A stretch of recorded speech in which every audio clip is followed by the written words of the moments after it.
बीच पाकिस्तान के कराची में अहमदिया मुस्लिम समुदाय के खिलाफ नफरत का एक नया वीडियो ट्विटर पर वायरल हो गया। वहां कुछ लोगों ने दिन दहाड़े भरे बाजार में एक अहमदी मस्जिद पर धावा बोल दिया।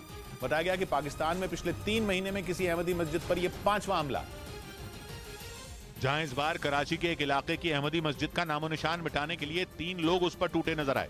वीडियो में वो मस्जिद पर चढ़कर उस पर हथौड़ा चलाते दिखे। वो हथौड़े घर से साथ ही लेकर आए थे। मस्जिद के सामने लोगों की भीड़ जुटी थी, लेकिन सब तमाशा देख रहे थे। पाकिस्तान में अहमदिया समुदाय को मुसलमान माना ही नहीं जाता। वहीं दावा किया गया कि वीडियो में दिख रहे लोग तहरीक लब्बैक पाकिस्तान से जुड़े हैं और तहरीक लब्बैक पाकिस्तान एक कट्टर सुन्नी इस्लामी पार्टी।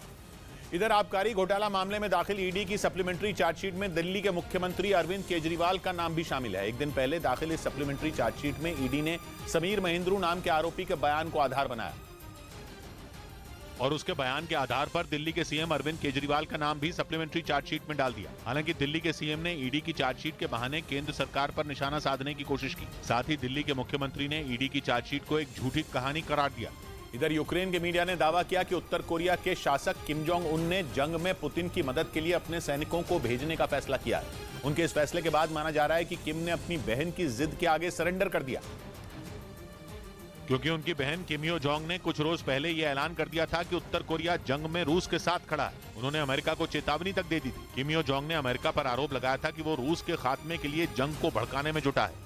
और इसके साथ ही किम की बहन ने यह भी साफ कर दिया कि युद्ध की शुरुआत से ही रूस को मदद भेजी जा रही थी और आगे भी पुतिन की मदद के लिए उत्तर कोरिया हमेशा तैयार है। लेकिन किम यो जोंग के इस ऐलान को उनके ही भाई ने गलत साबित कर दिया। किम ने यह दावा किया कि उन्होंने जंग में रूस के लिए न तो कभी हथियार भेजे और न ही किसी दूसरी तरह की मदद की, जिसके बाद इस बात की चर्चा तेज हो गई कि किम की बहन ने रूस का साथ देने पर झूठ बोला था। यह भी कहा जाने लगा कि किम यो जोंग ने अमेरिका पर निशाना साधने के लिए रूस का इस्तेमाल किया था। वो खुद को रूस के साथ दिखाकर अमेरिका को धमका रही थी। मतलब ये कि वो सीधे सीधे अमेरिका पर वार करने से बच रही थी और इसीलिए उन्होंने पुतिन के कंधे पर रखकर बंदूक चलाई। लेकिन अब यूक्रेन के मीडिया ने जो दावा किया उससे तो यही लगता है कि किम की बहन झूठ नहीं बोल रही थी, बल्कि उन्होंने सच में पुतिन की मदद की कसम खाई थी और इसके लिए उन्होंने अपने भाई किम को भी झुका दिया, जो जंग में पुतिन का किसी भी तरह साथ देने से इनकार कर चुके थे। लेकिन अपनी बहन की जिद के आगे उन्हें भी सरेंडर करना पड़ा, क्योंकि यूक्रेन के मीडिया के मुताबिक किम ने यह फैसला किया है कि वो युद्ध में पुतिन की सहायता करेंगे और इसके लिए किम उत्तर कोरिया के सैनिकों की एक टुकड़ी यूक्रेन की फौज से लड़ने के लिए भेजेंगे, चाहे इसके लिए उन्हें अमेरिका समेत यूरोप के कई देशों से दुश्मनी ही क्यों न मोल लेनी पड़े। क्योंकि उत्तर कोरिया अगर जंग में रूस के साथ आया तो सबसे बड़ी परेशानी अमेरिका को ही होगी,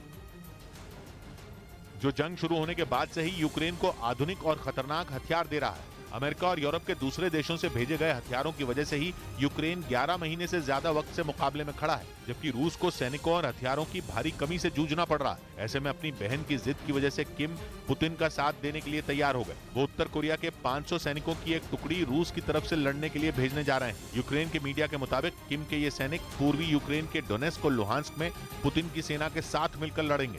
न्यूज़ 18 इंडिया की web series FIR number 208 streaming today.